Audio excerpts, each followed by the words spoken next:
Hello and welcome to another Smaulgld live stream. It is Monday, January 7th, 2019.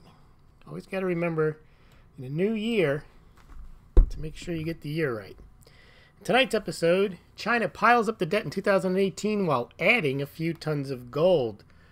We're going to be talking about what's up with China and the recent addition of gold to reserves after not adding any gold since October 2016. We're going to take a look at their debt situation, their status in the trade war with the United States. Before that, let's take a look at the gold and silver markets today, the equity markets, the crypto markets, and a little bit of what happened in the news today. So let's start off with, I think the gold price is a good place to start because gold went up a little bit today. Yep, gold went up a little bit. Gold was up about $5. $5 increase in the price of gold. It had been as high as $12.94. Closed at around $12.89, and right now it's at $12.88. And that was good for about a 0.37% rise today. Silver, not so much today. Silver went down today. Silver was down about 4 cents. But that is about 1/4%. 4 cents is a lot when the price is in the $15 range. That silver had hit a high of $15.79, closed at around $15.65, and right now it's trading at $15.63. And what did that do? Today's action to the unsustainable gold-silver ratio, the one that everyone's been predicting in the silver community that's got to go down, is destined to go down because silver is rarer than gold. And silver has so many uses. And they are finding more uses for silver every day. And all that kind of nonsense. Well, what did it do? It took it up a bit to around 82. Oh, I don't have it here. Well, I got two charts labeled incorrectly. But it went to about 82 to 1, just up a bit. Had been as high as 86, 87 to 1 a week or so ago. All right, let's take a look at the crypto prices. Bitcoin at $4,000 and $4,005. That's just down about 1.25%. Bitcoin Cash at $159, down 3.33%. Ethereum at $150, down about less than 4%. Litecoin at $37.71, down 4% after rising 10% each day for the prior 2 days. And Ethereum Classic almost under $5 at $5.01, and that is down a big 8%. Elsewhere in the crypto news, Japan talking about approving ETFs. Now, they haven't approved futures, which is interesting. They've got a regulatory environment that's very friendly to cryptocurrencies, but they have not approved futures, but they may approve ETFs. Now, for those who pay attention to the Japanese economy, we know that the government essentially buys a good portion of all the ETFs issued in that country. So an ETF or a crypto ETF would certainly find a government buyer if they were indeed to approve it. In other news, Justice Ginsburg missed oral arguments today.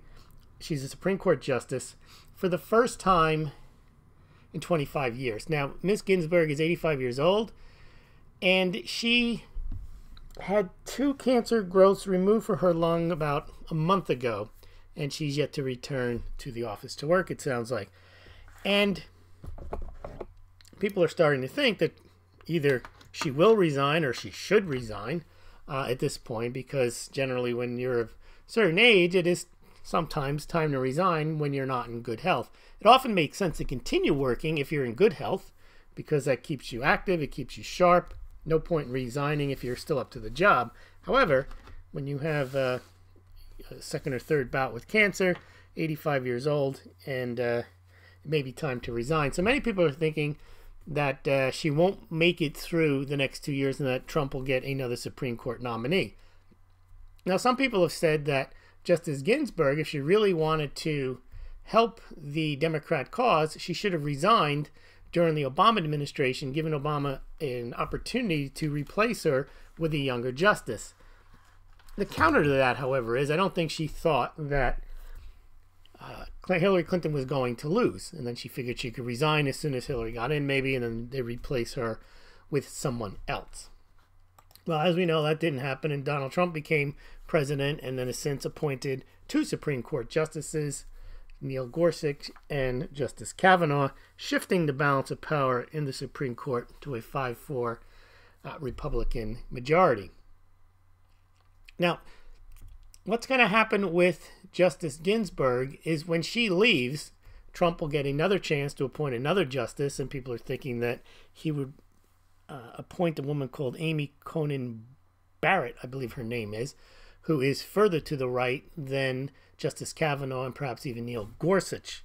And given the last example we had with the big battle over Kavanaugh, we probably have another battle. Although this one may not be as contentious, although it may be, because Republicans now have a 53 to 47 majority in the Senate, and that's really who has to approve of the Supreme Court justices. However, you have Mitt Romney, who you can't count on as a Republican vote. You have Murkowski, Collins, who are very concerned about the abortion issue, and they may not vote with the Republicans either. So whoever Trump appoints is not necessarily a slam dunk. It might not even be easier this time around, because if Trump appoints someone like Amy Coney Barrett, then someone like Collins may not vote for her. But we'll have to see how all that shakes out. But the question I asked for the poll today, and I'll explain why I asked this question. Maybe some of you figured it out when you were taking the poll. First, I asked it on Twitter.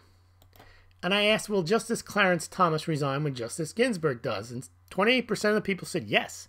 72% of the people said no. Now, why would Clarence Thomas resign just because Ginsburg resigns? Because if Ginsburg resigns, then let's say Trump appoints and gets confirmed Amy Coney Barrett, well, then the Republicans have a 6-3 advantage. Why would Clarence Thomas, who's also a Republican nominee, appointed by, I believe, Bush in 1991, George Herbert Walker, why would he resign? Well, I think he's 79, 80 years old as well.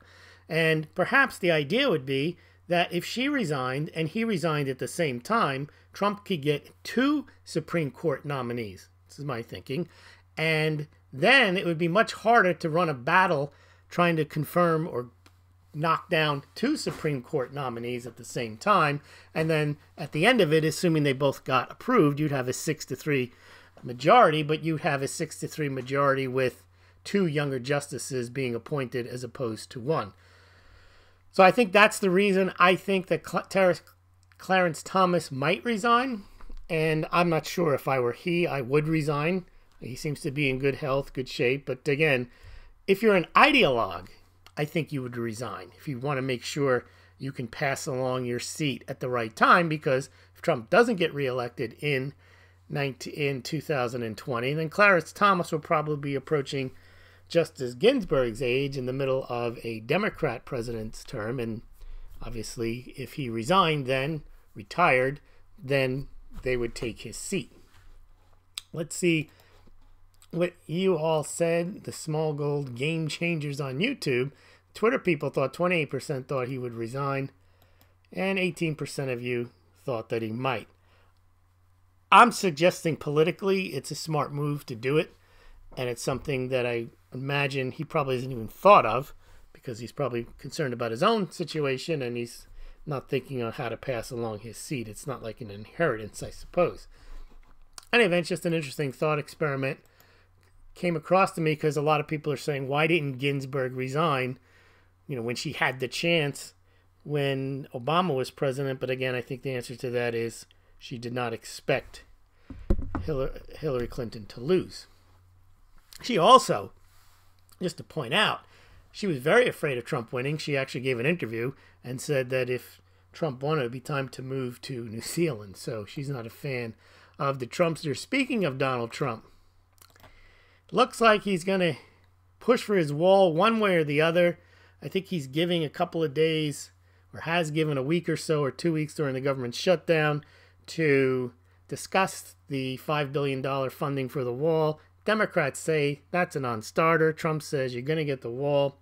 Trump is positioning this in a couple of ways. Publicly, he's saying that they are discussing not a wall but a steel fence, which is the same thing in some respects.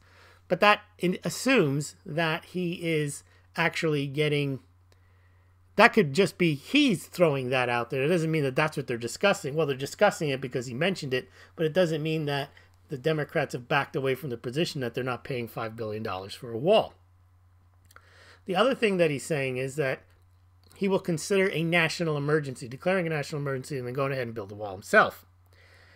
And apparently he has arranged to go down to the southern border, I think Thursday, and then I think he comes back from that and he gives a nationally televised address, which he hasn't really done much of. Now, the things that he's been saying and tweeting are he's less focused on the wall. One of the criticisms of the wall is it's not going to stop illegal immigration, and that's true. Obviously, you can't stop all points of entry, but the thing about a southern border is there's certain areas that are no points of entry whatsoever, so you can come in and not have an issue. And one of the things that you can do is you can have caravans and you can easily walk across the border. That doesn't mean once you're in the country you can escape detection, but there's a good chance you can, especially if you're not coming in to get a job. If you're just coming in maybe to commit a crime or to bring drugs in and then just head back across the border, not necessarily looking to stay and plant down roots or get a job.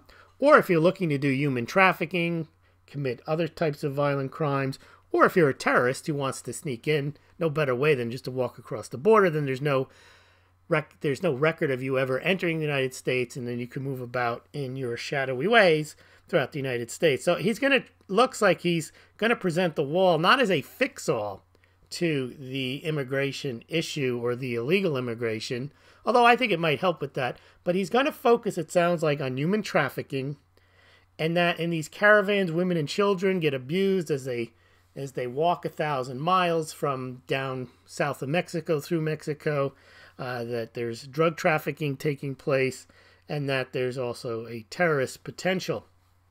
And I think that's how he's going to frame it. And I think the polls are on his side on immigration and the need for immigration reform. I think that's a majority. Even on the Democrat side, it's just whether the wall itself is going to fix or solve that problem. And I think Trump is going to evade that head on by talking about what the wall will do, which is not necessarily end illegal immigration, but cut down on human trafficking, women and child abuse, drug trafficking, and terrorism. So we'll see how that all works out. I'd imagine that it sounds like the Democrats are not going to give him, and again, it's all on principle, because $5 billion out of the budget is really not much at all. It's not like they're going to save any money by not giving the money for the wall. It's they don't want him to have it, and he wants to have it. So it's one of those battles where they're both dug in, and the question is they both have to ask themselves is who's going to get, quote, blamed for a government shutdown, or if it even matters that the government is shut down. And then they have to figure out who benefits from not being able to get legislation passed over a wall. And sometimes a lot of people take the negotiating position the wrong way. They both look at each other and they say, is it really worth this over the wall? And then you have to ask that question of yourself. Am I really benefiting by holding back the money for the wall? Because if I do, then I don't get anything else. And then the other person has the same issue on the other side. So it gets to a point where you can't just ask the other person whether it's sensible for them to do it. You also have to ask yourself the same question. And I think Trump is aware of that because he's on his own.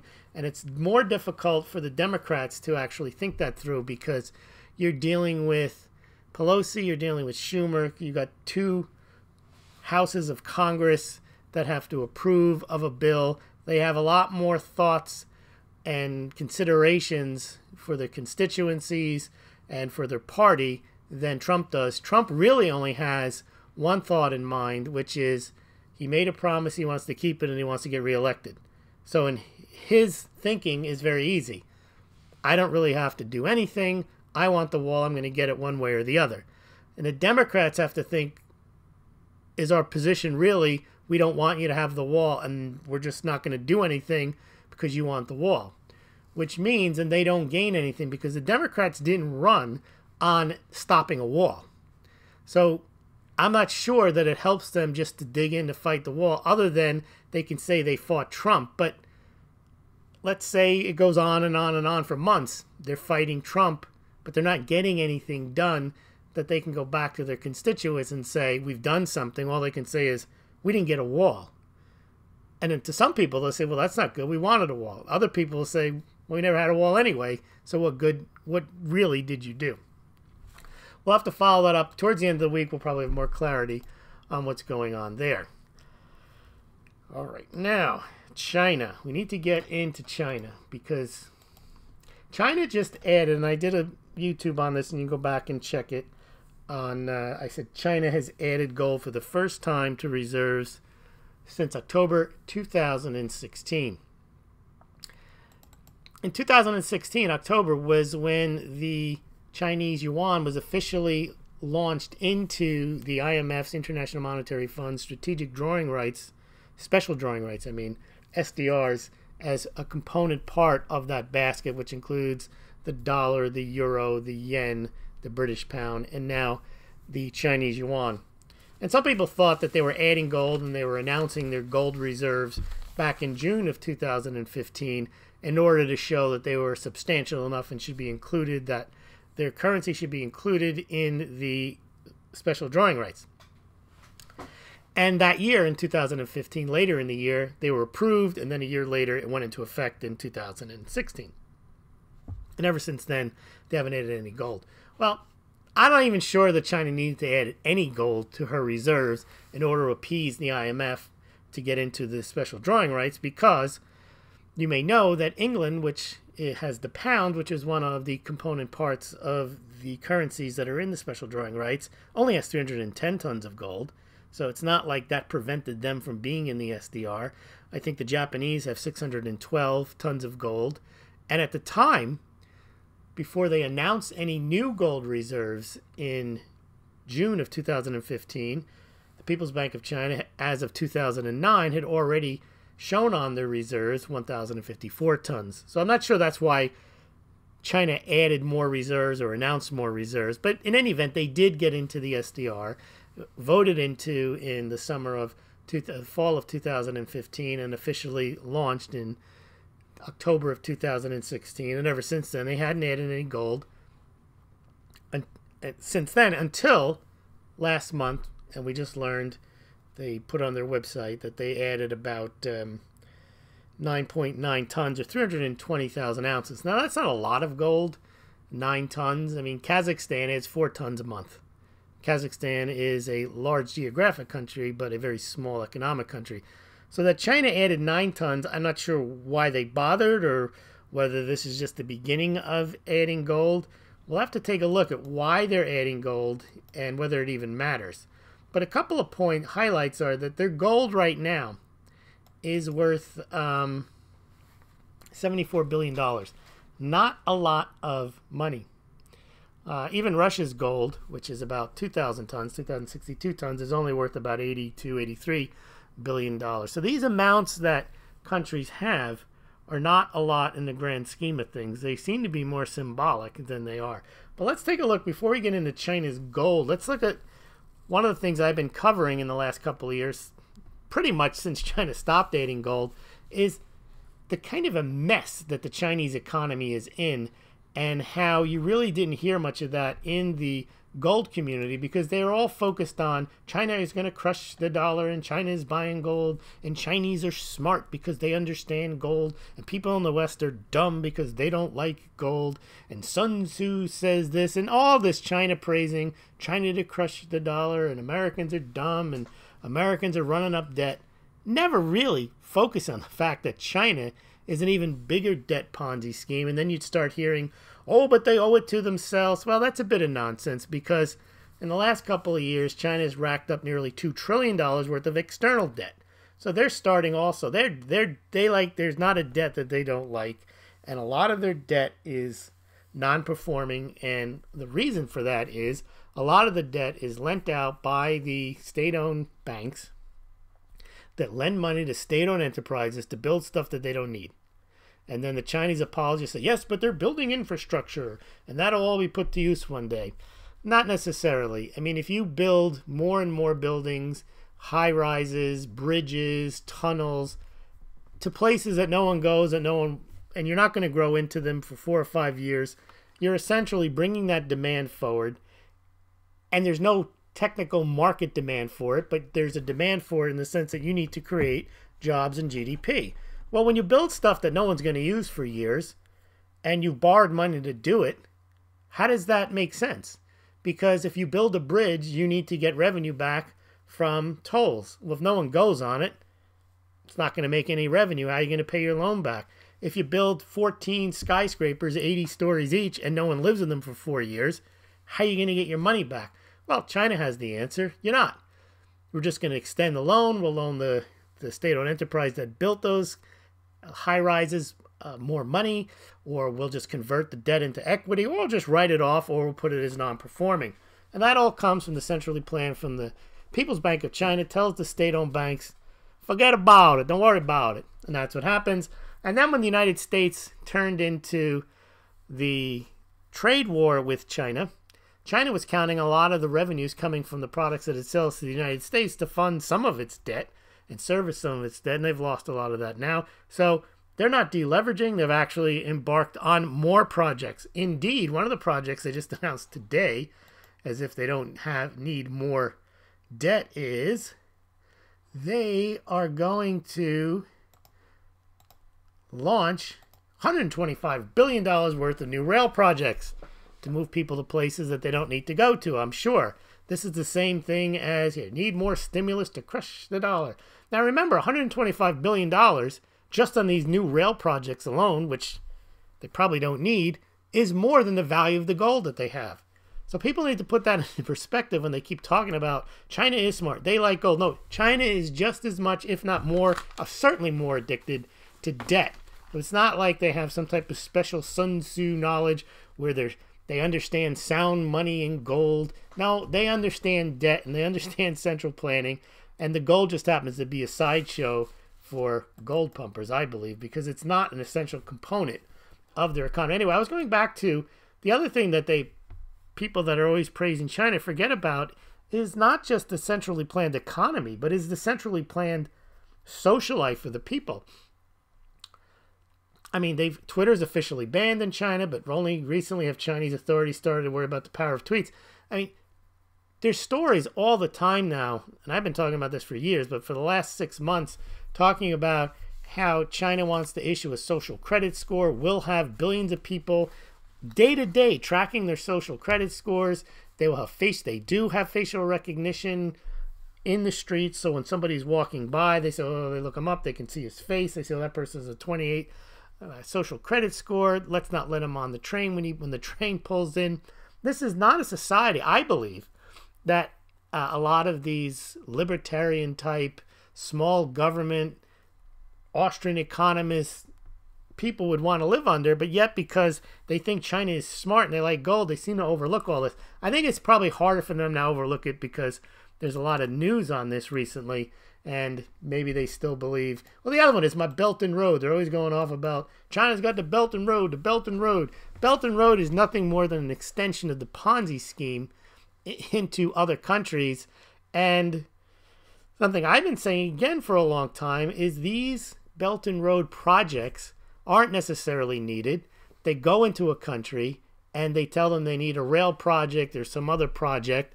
They get them to pony up the money, to borrow the money to build it.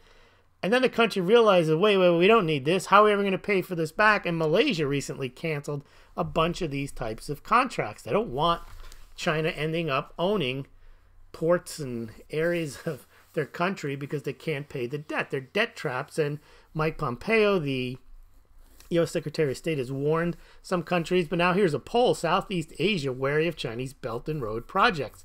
They're very skeptical and they're worried about being trapped into unsustainable debt traps. But this is the whole Sun Tzu, China to crush the dollar.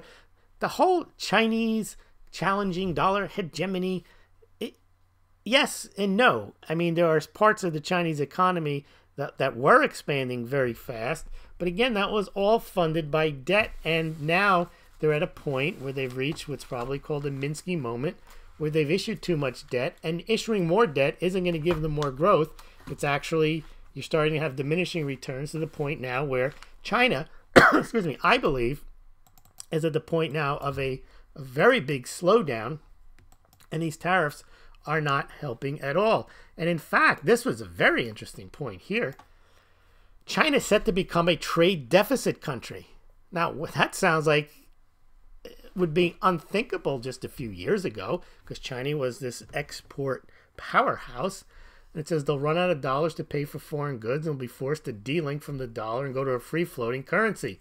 Well, you go to a free-floating currency, the yuan goes even further down. But, you know, China to crush the dollar, gold, back yuan, game changer. I don't think people have thought this through because they're blinded by the idea of gold. Well, here's another one. And I'm not trying to cut on China. You know, this is not against China. This is against people not seeing what China really is. If you're just so blinded by gold, if you're like Gollum, my precious, and China has gold and Sun Tzu. Well, here's one. China says pace of education will slow. This is what they have in the, I think it's the north, where they put Muslims in concentration camps, so to speak. Defends the camps. Will not back down on what it sees as highly successful de-radicalization programs that has attracted global concerns. And again, as long as they vow to buy more gold, it's Sun Tzu, game changer, China to crush the dollar. I don't know. It just seems that gold does not solve all your problems. Silver certainly doesn't solve all your problems. Now, back in 2017, I noted this when all the gold pumpers are talking about China just owes it to itself. It's not a problem. When you owe debt to yourself, it is a problem. The United States, Social Security, and Medicaid, that's money that's owed to itself. It is a problem. If it's non-performing, it's a problem. But back in 2017, the whole, I was pointing out that China has no foreign debt nonsense. China's foreign debt, this is December 2017, rises 7.5% in the third quarter to 1.68 trillion. That number is now over 2 trillion. So they do have foreign debt. And in fact, it came up again today. That was 2017. But today, my Belt and Road, a lot of that debt now is short-term and it's coming due. With 1.2 trillion needing to be rolled over this year, the threat of a funding crunch is rising, according to Bloomberg. But China's debt is internal. China's got gold. China's got Sun Tzu. All this. I mean, China, you have to look at China realistically. If you start with gold, you're going to miss all this other stuff about censorship, my Belt and Road, trade deficits, foreign debt, massive debt internally, massive non-performing debt, and then all the censorship and the social credit scores. Not a society you want to emulate, other than you think, oh, but they like gold, so they must be cool. I don't get it. All right, let's get into now the a couple of stories before we get into the Chinese gold situation. Before we move into that. Uh-oh. We got a moron here. Presenting the distinguished international news commentator and foreign correspondent, Smaulgld. This has been an extraordinary week in world affairs. No, I told Hillary Clinton that that's moronic. We've got a couple moronic stories today. Paul Krugman, our favorite economist, the one who said that the internet would never amount to more impact on the economy than the fax machine. The one who said on the eve of Donald Trump's election that the stock market would never recover. He says that Alexandria Ocasio-Cortez, when she claims that we should have these top income tax bracket rates of 70 and 80% because they're helpful to the economy, people look at her like she's nuts, because when we did have those high tax rates back in the 50s, we did have a roaring economy. However, no one paid the 70% tax rate. Those were the top marginal rates, but of course there were a number of exemptions and tax loopholes that rich people could exploit so that they wouldn't pay effectively 70%. So when you talk about having a 70% tax rate being a good thing and pointing to the 50s, you really have to look at, were people really paying 70%? And they weren't. They were paying, I think, in the 25-30% range when all was said and done. Basically, no one paid the 70% tax rate. But Paul Krugman sticks up for Alexandria Ocasio-Cortez and says her views actually echo those of top economists. I guess he considers himself a top economist. And the trickle-down views of the GOP are absolutely unsupported by any serious economic data. And that was, of course, in the New York Times. Now, I don't know what serious economic data is, but I think that Krugman believes top economists are those people like himself who just believe government should have more money and that interventions are what make the world go around, not markets. So the more money government has, the more money can direct where that goes. Sounds like China, doesn't it? And we have another one before we get to the Chinese. Back to, remember Elizabeth Warren the other day? We played a clip of her. She's going to get herself a beer. And she was going to talk to us about, she had her husband in the kitchen and how she was going to run for president. I mean, she's pretty much tone deaf, woman of the people. I mean, she took a DNA test. I don't know what she was trying to prove by that. She actually proved nothing. She actually proved that she's been lying this whole time, that she's Native American. But I just noticed this. She went to Sioux City in Iowa and said she's not a person of color. She's not a citizen of a tribe. Tribal citizenship is very different from ancestry. Tribes and only tribes determine tribal citizenship, and she respects that difference. So she's saying, I'm not Native American, either by DNA, and the tribes won't have me. Okay. And then, I don't know who arranged for her to speak, but why would she speak in Sioux City? I mean, Sioux City, that is an Indian American, Native American place. Just doesn't look good because people are sitting there listening to her in Sioux City. Sun Sioux City, and she's admitting, I'm not an Indian. I'm not a Native American. Okay, but she spent 20 years telling everybody that she was, and she's neither by DNA nor by tribal citizenship. Wonderful. All right, let's get into the topic of the evening, which is our Chinese gold and Sun Tzu and so on. Okay, so the story today was China added gold to her reserves for the first time since October 2016. And you can see the progression here from 2009 to 2015. They went a long period of time, didn't announce any gold. They had 1,054 tons. And then, boom, that's when they added another 600 tons or so when they announced in June of 2015. A lot of people at the time yelling and screaming, they're lying, they've got more gold than that. A pretty moronic argument, but of course there's more gold than that in China. We know that China mines more gold than in the last 15 years than 1,800 tons or 1,658 tons at the time. We know they've imported more gold. It's that the People's Bank of China doesn't hold all the gold in the country. No country has all of its gold in one place. So I'm not sure why. But again, that was the gold pumpers, and they wanted to make it sound like China's lying because it's some type of Sun Tzu, appear weak when you are strong, and China really has all this gold.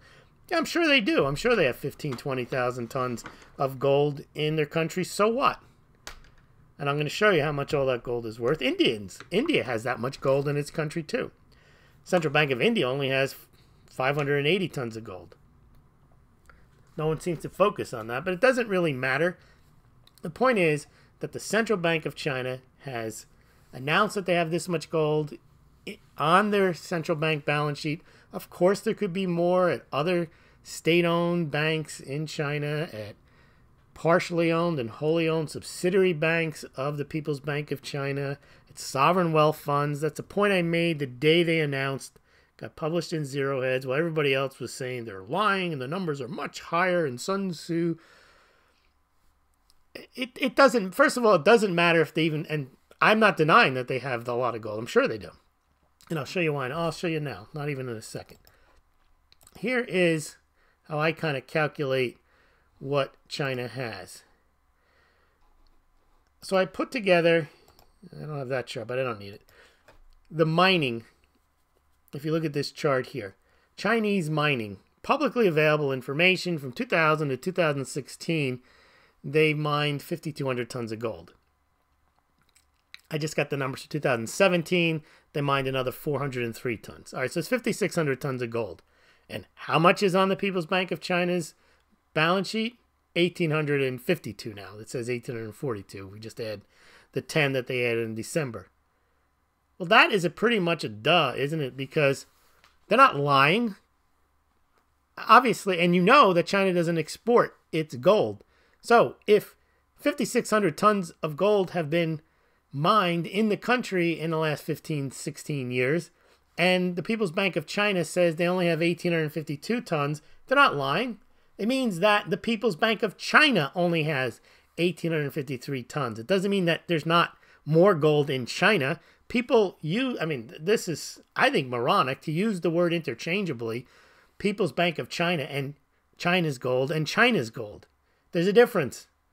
There's a difference between China's gold, meaning all the gold in China that may or may not be under government control, and the People's Bank of China, which is simply a subdivision of the government, which is the Central Bank of China. And we know, and we've seen through publicly available information, almost 10,000 tons of gold have gone into China. That's why people were saying they have probably 20,000 tons. Yes, 20,000 tons of gold have either been mined or shipped into China in the last 15 or 20 years. Why was it such a big surprise that it didn't end up on the central bank, the People's Bank of China's balance sheet? But that didn't stop people from saying it's Sun Tzu. They're hiding, they're appearing weak when they are strong. No, and in fact, all that gold, assuming you take the 1,852 tons of gold that are on the People's Bank of China's balance sheet, throw in the Hong Kong imports, throw in the Chinese mining production, throw in another, let's say, 3,000 tons that came into Shanghai that were not publicly disclosed. You get to about 20,000 tons. There you go. Game over. Game changer. China's got the gold. Sun Tzu. Well, you know what 20,000 tons of gold is worth?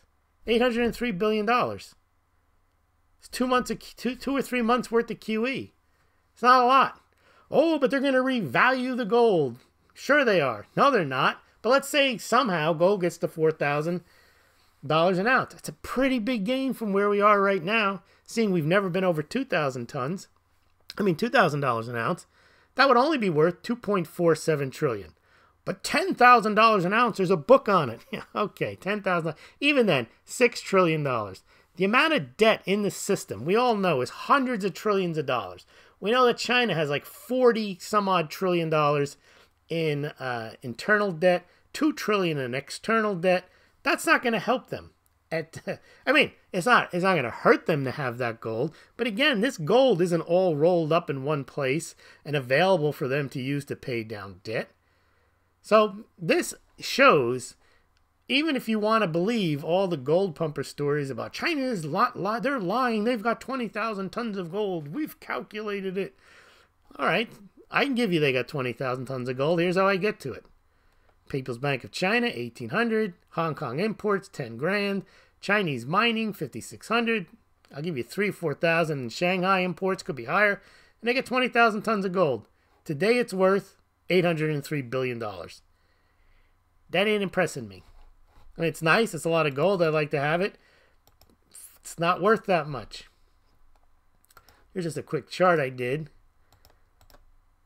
And that debt is much higher. I say 28 trillion. It's like 40, 50 trillion. But again, if you take their gold, not the People's Bank of China's gold, which is only worth $74 billion, but assume the 20,000 tons of gold all belongs to some person who can control it for the benefit of the country and roll it up into the People's Bank of China, it's only worth $803 billion at $1,300 an ounce. And again, you could see the progression there, and the debt is going to dwarf any value or revaluation of gold, even at $10,000. And again, what's the likelihood that gold's going to go to $10,000? The likelihood of it going to $10,000 would probably be China defaulting on all this debt. Well, I'm going to show you one more chart, then we're going to get to your comments. is the other one. China is dumping treasuries and it's game over for the dollar. Dollar's days are numbered. End of dollar hegemony. China's not dumping anything. And in fact, if China were to dump its $1 trillion, there's a lot more outstanding. It would get absorbed. And the only reason China would do it is because it had to. Because it has dollar-denominated debt. It's got foreign debt it has to pay. It's not going to crush the dollar. It's going to mean that the Chinese have less foreign reserves and they can go out of business. In any event, no one looks at it that way because it's all about the gold. Okay, let's see. We don't have Seamus tonight. I apologize for not bringing him along, but we'll have him back soon. And I promise on St. Patrick's Day he will do the whole show. I'm going to take that night off and allow Seamus to run the show. Let's see what you guys are saying in the comments section. Game changers. Paul Galligan is here. He says, bonjour, everyone. I don't know about bonjour. He's bonsoir, at least where I am. And soon to be bon nuit.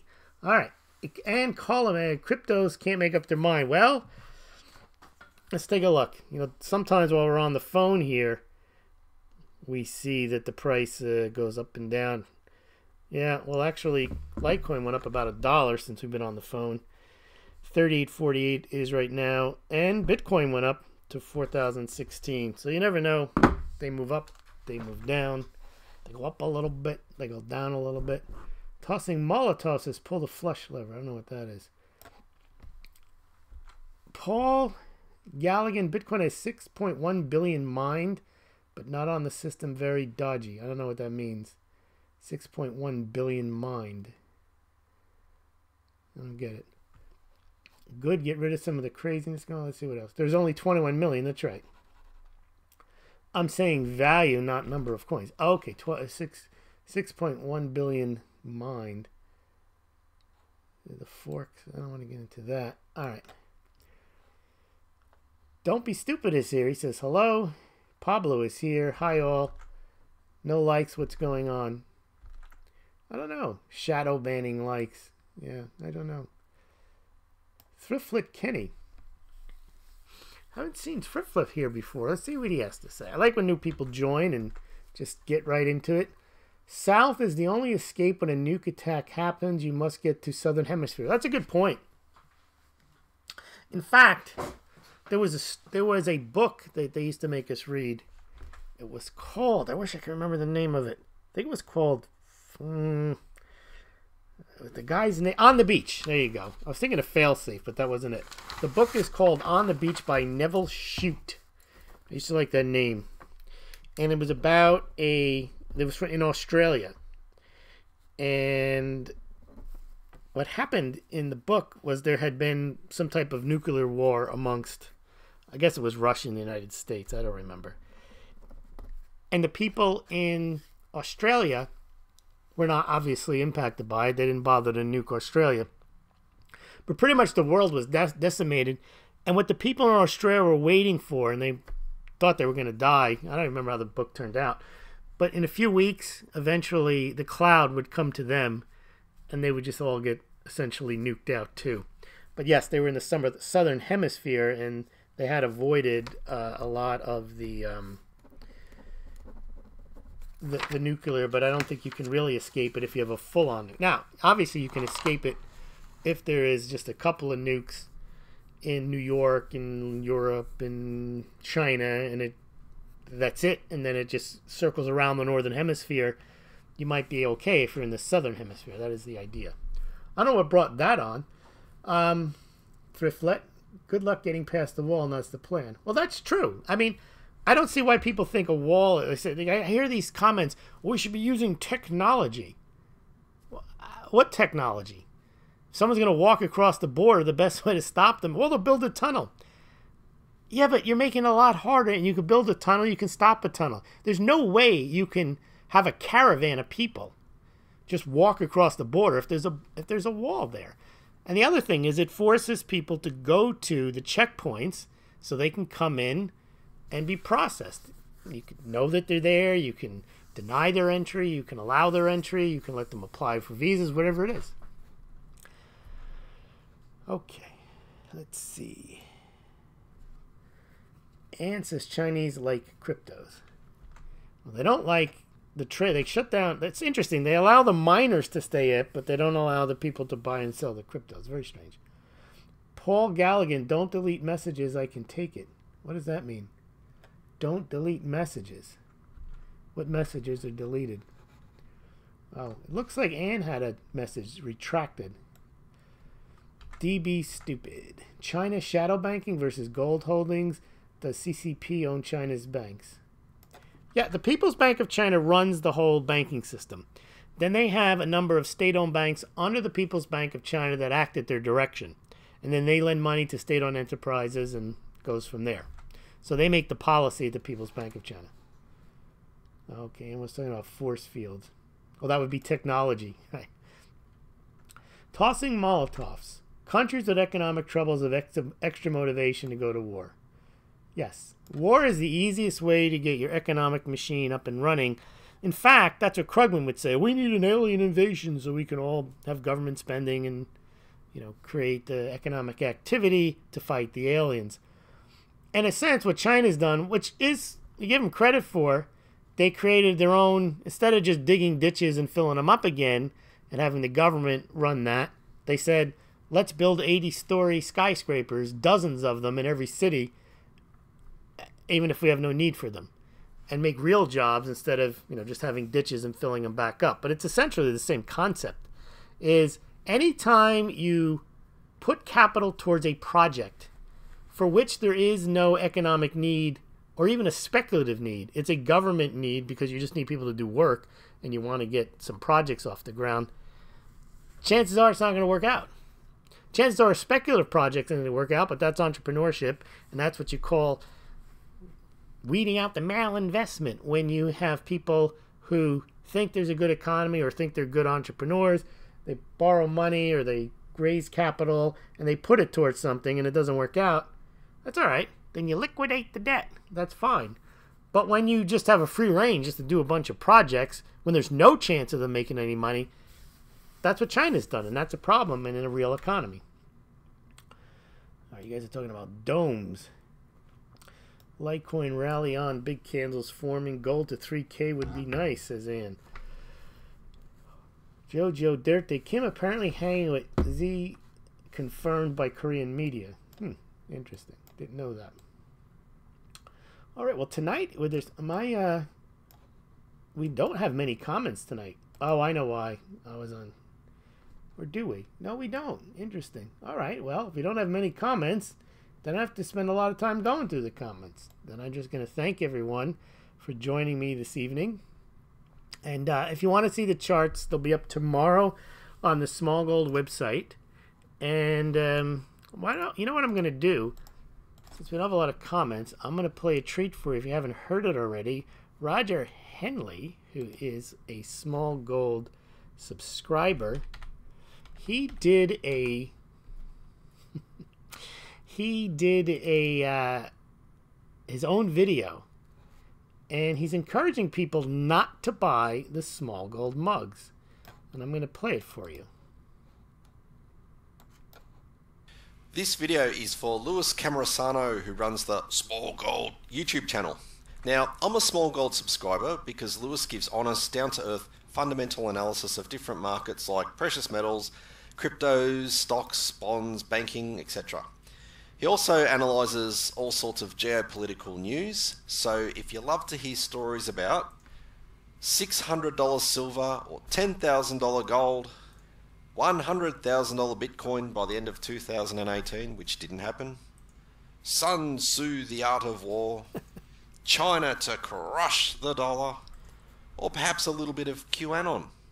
So people, if you love these sort of fantasy stories, then Smaulgld is not for you, and you need to stick to your regular red pill truther pumper channels where you can digest all the fantasy you want and watch none of it come true. However, one thing that Louis does pump is the Smaulgld Classic and Super Classic mugs in his merchandise store. Yes, he is a mug shill. And Louis has 18 reasons why you should buy a mug. For example, you can stack your mugs. You can store silver in a mug. You can open carry your mugs and use them for self-defense. You can drink coffee from a mug, etc. So, I've made this video for a bit of fun to show people why they should not buy a Smaulgld Classic or Super Classic mug, because I have a far superior and more advanced alternative. And I'll also be announcing some groundbreaking, earth-shattering, game-changing information in this video that will alter your life forever. Yep, and here it is, guys.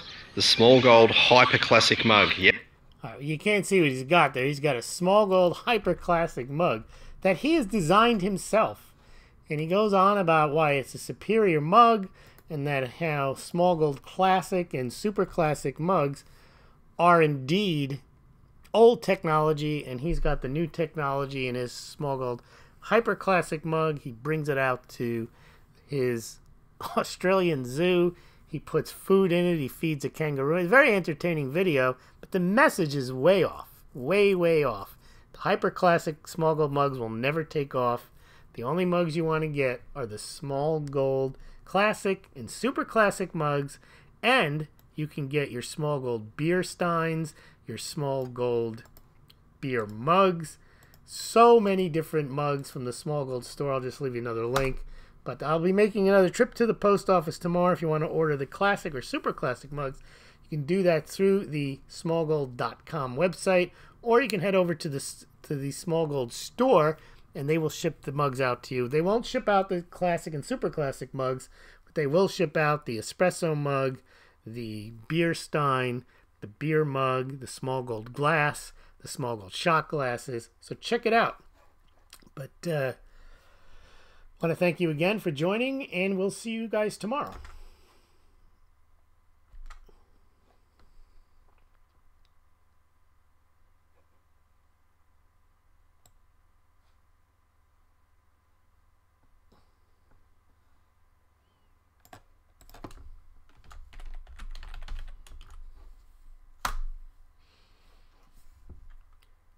Game-changing stream. Good night.